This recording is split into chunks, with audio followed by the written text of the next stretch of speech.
So, welcome to MPT South Hub. So, si MPT South Hub po ang headquarters ni Cavitex and Calax. So, MPT South was awarded last 2022 ng Leadership in Energy and Environment Design. So, what is LEED? Leadership in Energy and Environment Design is the most widely used green building rating system.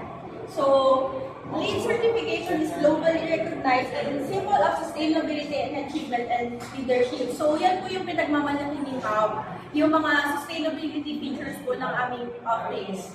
So, later, madadaanan po natin ito lahat. So, yung ating, nakikita niyo yung ating mga parking slots na merong mga solar panels po sa ibabaw. So, yung ating bubong, hindi naman natin napupuntahan, pero ang ating bubong po kasi, meron din po tayong mga naka-install ng mga solar panels sa taas. So, yung bubong din po natin is nag-serve as cash basin. So, yung mga na-harvest natin yung water from mga ulan, is ginagamit po natin pang flush ng ating toilets and pang water ng ating mga plants. So, another ating feature po is yung ating mga solar panels. Meron tayo 1,184 solar panels. Later, magdadaanan naman po natin yan.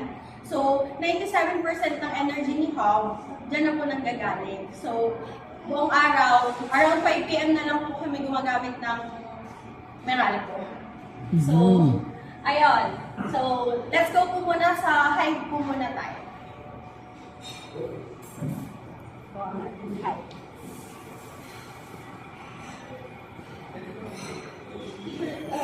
Picture mo na po tayo dito sa loob.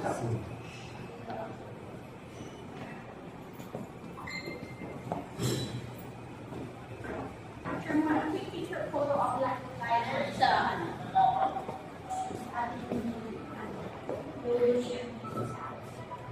Ito? Okay. Ready po.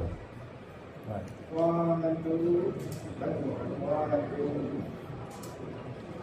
tayo.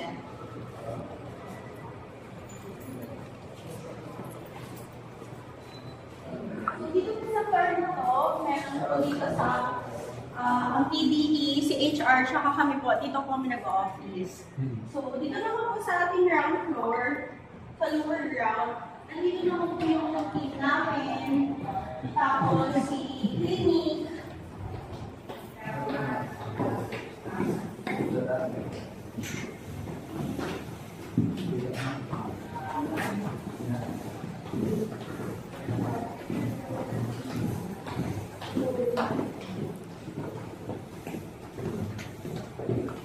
Pero doon you have the information gaano kalaki to, yung area nyo and more than 1,000 square meters po yung sa Hive pa lang. Pero i-check ko po kung gaano po yung area talaga yung isang location natin. So, dito po may clinic din po kami, lactation room, tsaka meron din po tayong mga learning hubs or mga training rooms dito sa right side. And doon po sa kabila, yung mga engineering po natin, sa engineering and canteen. this was built, completed 2021. Completed po before pandemic pa po. Before pandemic, so that was 2019 to Yeah, 20. around that time po.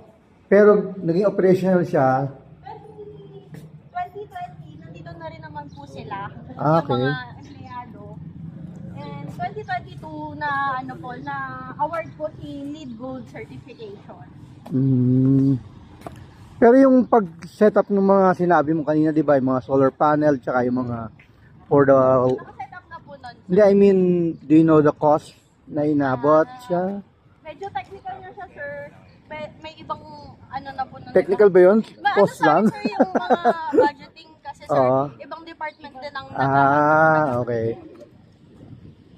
So, ito po si Hive. Si Hive po, isa ang recreational facility po ni MPT South. So, dito po ang aming gym, ang aming warehouse, may mga meeting rooms din po tayo dito, and ang ating basketball court po. Uy. Ganda po. So, si Hive po is, meron din po siyang LEED certified noong 2022. Ito po ang ating Olympic size na basketball court. So, meron po tayong mga bleachers at meron din po tayong shower room.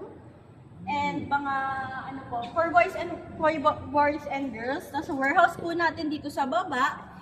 Meeting room sa second floor and sa taas po, gym. Ginagamit po to ng mga employees natin every lunch break, ganyan. Dito naman po sa basketball court, depende. Every day po kasi may iba-ibang schedule. May basketball, volleyball, ganyan. Ginagamit din po sa pag nagpa-practice, ganyan. And even yung mga general assemblies po namin kapag medyo malaki yan at lahat ng empleyado required na pumunta, dito po na lang namin ginaganap yung mga events namin. Ano yung mga time niya, operational hours niya? Ano naman sir, pagdating pa lang dito ng 6:30, pag 7 kasi ang hours namin sir, 7 to 4. So before 7, pwede naman po din magpunta dito ang mga empleyado. And then after office, During lunch, saka after office po, may Pwede rin? gumagamit naman po. Opo. until what time? Wala naman pong ano sir, hanggat 24 hours naman kasi yung security natin. So they can stay even after office and then use it for several hours pa rin. Yes po. Okay. Walang bayad, no? Free. Wala po. Mag-inform lang po siguro sa HR. Sa HR po kasi ang ano natin dito sa court natin.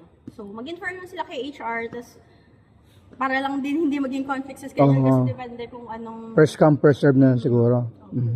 So quick photo op lang din po tayo dito.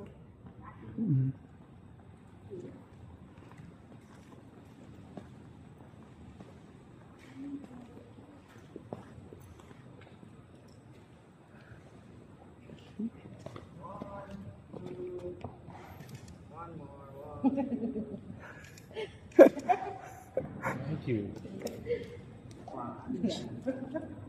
So, ayan po, ito po si Hai. So, ayun po, sa kanina, sa huli ko, meron din tayo mga solar panels and yung mga tubig ulan na nakakatch sa kanya, ipinifilter po.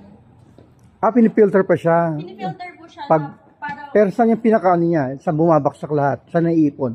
may dito po. Dahan-dahan po.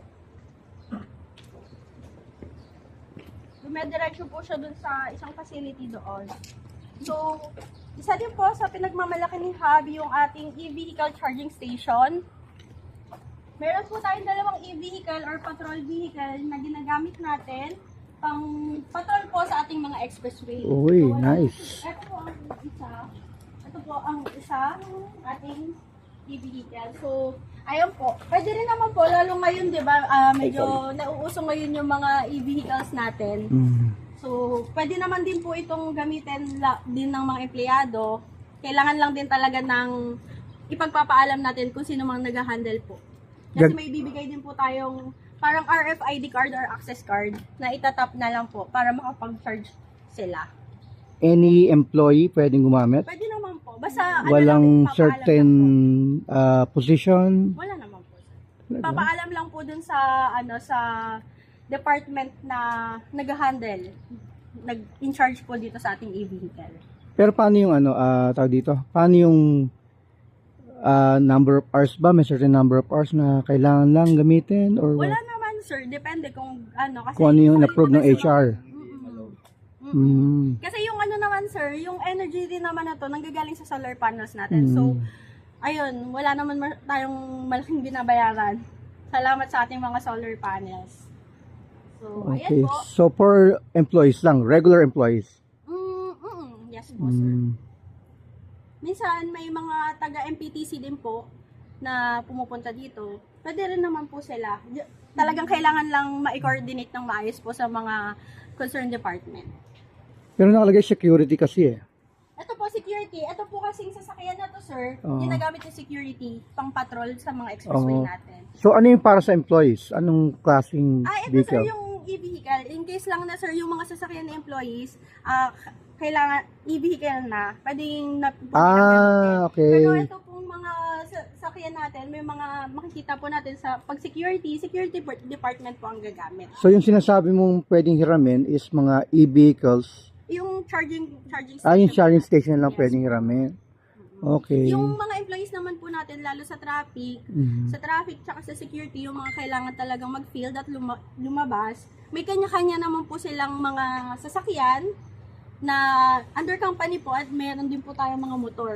Ang kala ko pwedeng hiramin yung sasakyan. Ay, Yung ano sir, pala, charging may pala. mga assign naman po by department kung ano yung mga sasakyan sa kanila. Lalo yung mga yun nga po, yung sa mga operations natin. So, sa mga employees nyo ba, marami na may e-vehicles?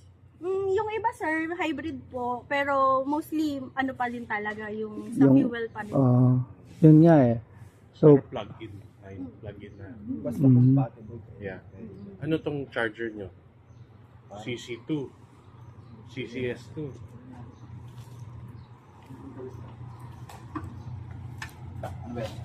Hindi namin sure. Okay. Pang Tesla ba ito?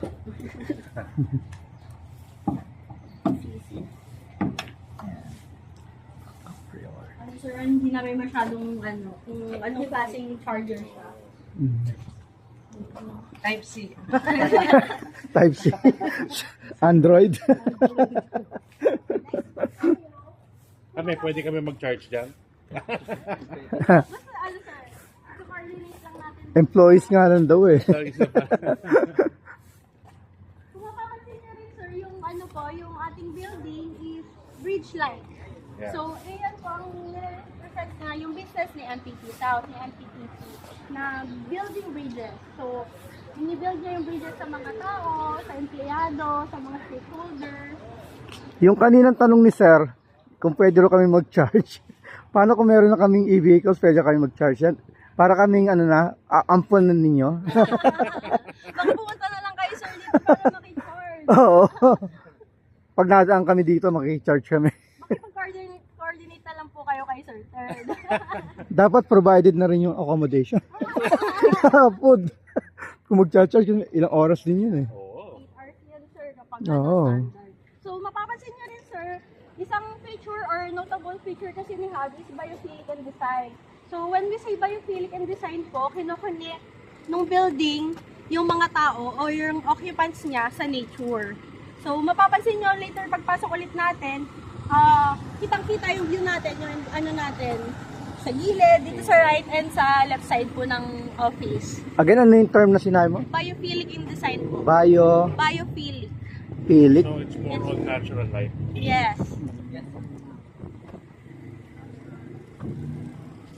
Very strategic din po kasi yung pagkakabihan dito ni It means glass building. Glass Building. Glass building. Ayun. Yung mas madaling intindi. Oo. Strategic po kasi yung pagkakadesign ni Hub. So, hindi direkta yung sunlight na nag-aano sa atin. So, at least, less po yung init at magiging mas efficient yung ating mga aircon. So, sino ang architect? Ayun ang hindi pa po sa amin na Yun ang dapat bigyan natin ng credit kasi maganda yung pagkakadesign niya ng building.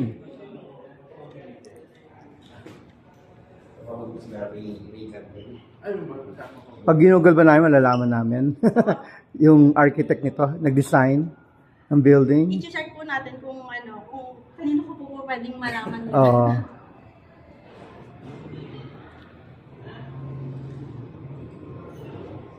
Muna po muna. Doon, taga saan ka ba? Kalokan po ako, sir. Okay. Ma'am, Make sure na services po tayo. na-approve na yung ano mo dun sa Mangkaan. Opo, naka-turnover na po. Nakalipat na kayo? Hindi pa po. Hindi pa. Saan siya? Dun sa Woodtown. Doon, kapit-bahay na tayo. No? Yes, bye. Kakapag na lang ako. Ayan, okay lang. May konting marites na Okay lang po. konting chismis.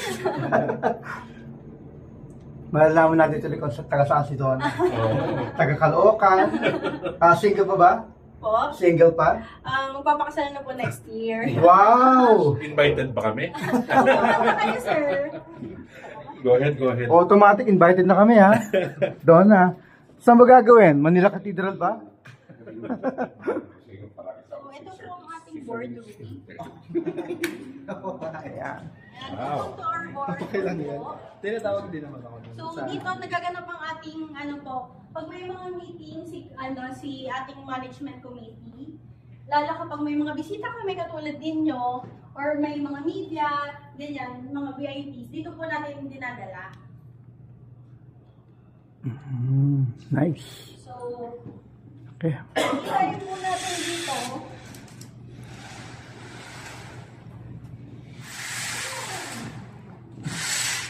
Yun po natin dito, yung ating parking area sa baba. And then ito, dyan po kasi nakalatag yung ano natin from Gov's Drive, open canal. Dito po dadaan si Calax, connecting to Kawit. Okay. Ayan pong daan natin na yan. Kung dyan po kayo dumaan kaninang umaga, yan po yung linya. Going to Kawit po. Nice. So, ayan po ang ating 1,184 solar panels and ang ating parking.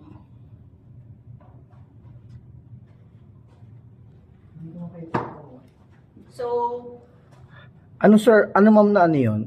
Subdivision ba yan or subdivision po yan. Camellia yan, sir. Camellia. Camellia. Camellia? So, bilyar talaga. Yes. So, ito po, papakita ko sa inyo ngayon ang aming traffic control room. So, dito po siya nilagay kasi para kapag may mga meeting si management committee, mas madali nilang ma-access or ma-monitor yung traffic ng ating expressway. Uy, wow. So, ayan po, Nice. meron tayong 24 units ng 55 inches LED screen. So, sa kaliwa po, medyo naglo-loading lang siya, pero si Cavitex po ang ano natin dyan, ang real time. And then, dito po, sa mas malaking screen, si Calax. So, medyo nagkakaproblema lang din sila sa baba. Hindi natin siya pwedeng pasukin. Pupunta po tayo dyan later. Okay. So, ito po si traffic control room. Meron naman pong mga tao din tayo dyan from operations. 24 hours po silang nagbabantay sa ating traffic. Just in case lang din na may makita silang any kailangan lang ng rescue sa mga motorist natin along Calax. Mas madali nilang matawagan yung mga tao na natin na nasa customer service. Mas madaling pumunta dun sa nangangailangan ng rescue. So, ilang shifting siya? Kung 24 hours siya. Siguro 2 or 3 sila, sir. Basta hindi nawawalan ng tao dyan sa baba. How many per shift? Minimum of minimum of 2, I think. Dalawa po ang tao natin dyan sa baba. So, ibig sabihin, meron naman ditong paano pagkain nila, pag gano'n, Ano, sir? o provided ang pagkain. Magbabaon na lang po sila. Kasi ang canteen po okay. namin is office hours lang po. So, 7 to 4 p.m. lang po talaga. At kapag gabi, medyo mahirap po talaga unless magpapadeliver. Ganyan. So, puntahan po natin sa baba si traffic control room. Sige. So, dito po kasi itong third floor, ito din po yung tinatawag naming executive floor. Kasi dito po yung office ng aming presidente, na si Sir RLI, and then may office din po dito si Sir Vince Simpson, ang ating MPTC president. Pag nandito po siya sa MPT South Hub. Gusto mo, sir, buksan ko yung ano? Hindi, ako na po. Sunod kami na. Ay, sige po. Ayan. Yan ang aming finance department, ang aming kayamanan. So, tapos dito din ang office nila, sir. Nila Sir RLI, na Sir Racing. Okay.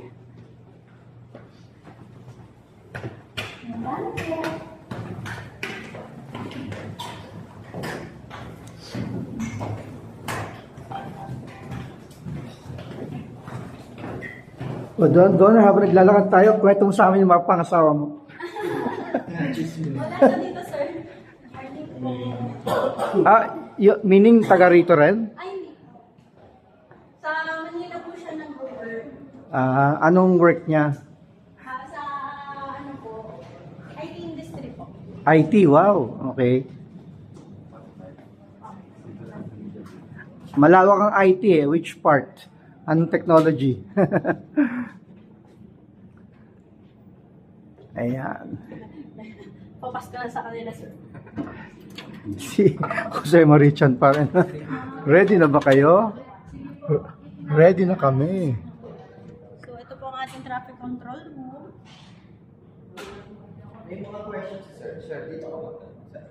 Ah, Yes, sir, yung mga hindi namin masagot. Sila ang mga hello ma'am. Ilang shift daw po kayo? Tatlo po kaming shift. Shift Ah, Shifting po, 3 shift po sa isang araw. so kayo morning, Yes, morning morning shift. So from what time yon? From 7 a.m. until 3 p.m.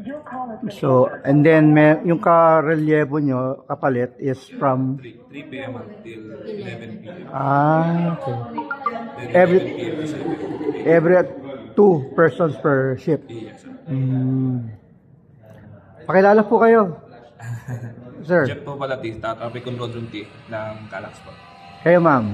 Hi, Viva na Agua po, TCR specialist po ng Kano. Ayun.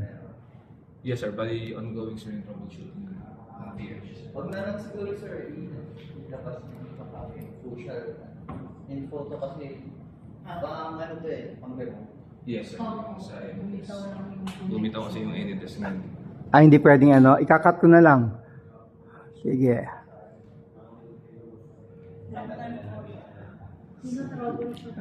ito kasi pang Calax. So, sila naman sa kabila sa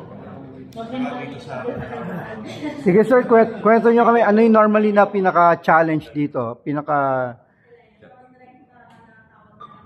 Kayo ma'am, ano pinaka-challenge usually dito na nangyayari? Yung nangyayari, yung ano po, usually yung mga incident, may mga accident pong nangyayari. Yun po. Hindi, I mean, ano nga ang naging problema? Ano yung pinaka-challenge sa inyo? Mga Pag merong aksidente, di ba? So what is the challenge? Yung pagpapadala ng tao papunta ron? What? mabilis naman po yung response time ng mga tao natin dito sa Calax. Wala naman pong problema sa deployment ng tao. Bale, minsan natatagalan lang po kasi yung pag-recover lang. Kasi minsan may mga closure, yun po. Hindi siya pwedeng galawin basta-basta yung tao pag may mga, ano po, may mga injuries po. Okay. How about yung equipment po? Meron po ba naging problem with the technical something? Or Wala naman pag-repair? lang minsan kapag kapag nawawala yung connection, kasi ngayon po naka-Discord pa lang po tayo, kasi hindi pa siya talaga totally buo yung Calax po eh. Paano po ba connection natin? Ma'am, ano yung pinaka-provider natin? Provider, Yung telecom natin? telecom, ano LDT, sir. PLDT. Okay naman po ang Okay naman, sir. can you Bali, tell? ano lang yun, sir, diba? Siguro naka-remote kasi kami ngayon, sir. So, sa remote, talagang kailangan may internet sa kabila, internet dito, connection. So, ang provider din sa kabila is PLDT lang, sir. PLDT rin. Yes, sir. At can you specifically anong package, anong Hindi namin, sir, man. Kasi In ibang details? department na, sir. Okay. Yeah.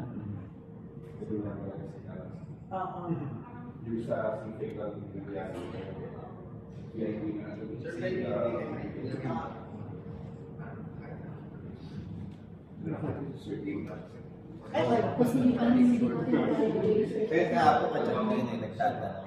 Kung masarap daw ba doon kila Milna, kay Chicks ni Otin, kay Wala. Ako, masarap yun. Ayun sila Sa Tagaytay. sa Jen. Kasi nawala yung connection eh. Para makapag-photo ako ng sige. Hindi daw kasi pwedeng mailipat yung screen natin doon. Ito, Calax to, di ba? Sarili niya kasi yung business. Hindi siya talaga. 1, 2, 3, 4, 5, 6. Pero you have 6 tables, di ba? So, does it mean na 6 na tao ang gumagamit? Vacant po yan. Walang gumagamit ito. How about this one? Dito po yung CIC. Pag nandito po sila. Pero normally, dalaw-dalawa lang palagi.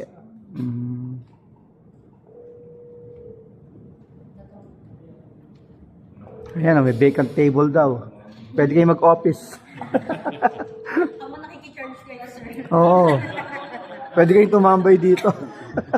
Target mo talaga, ma'am, yung charging. Saan?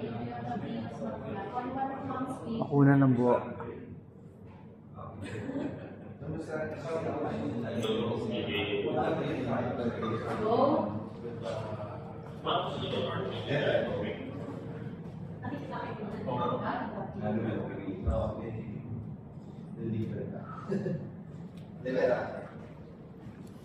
Yan o. May nakaupo dito, may cactus eh.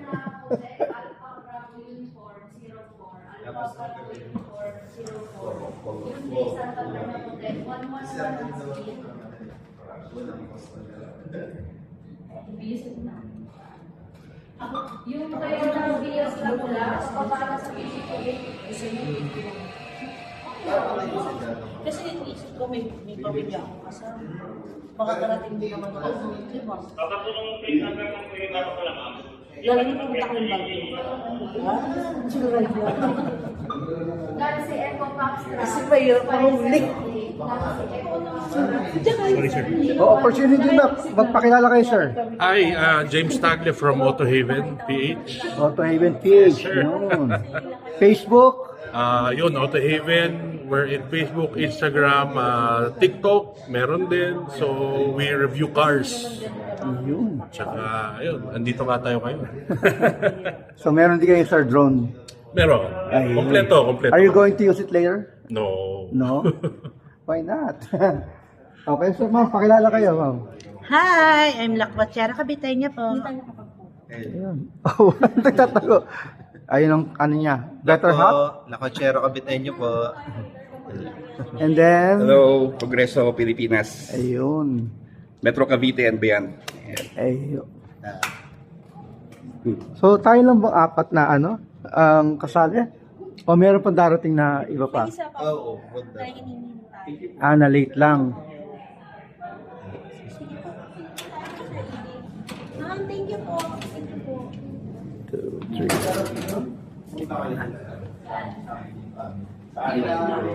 So, nakita niyo po ngayon ay si Donna na malapit na ikasal. Next year daw.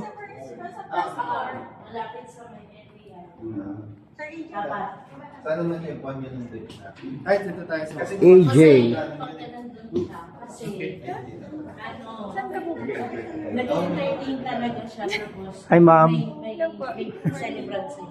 Talaga yung Kala ko nilibre mo siya. nakataman niya.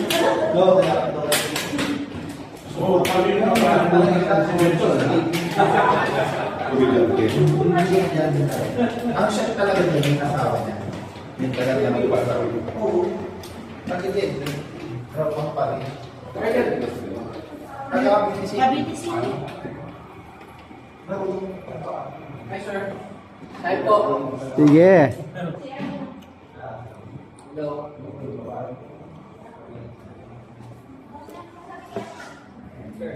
So we're going back.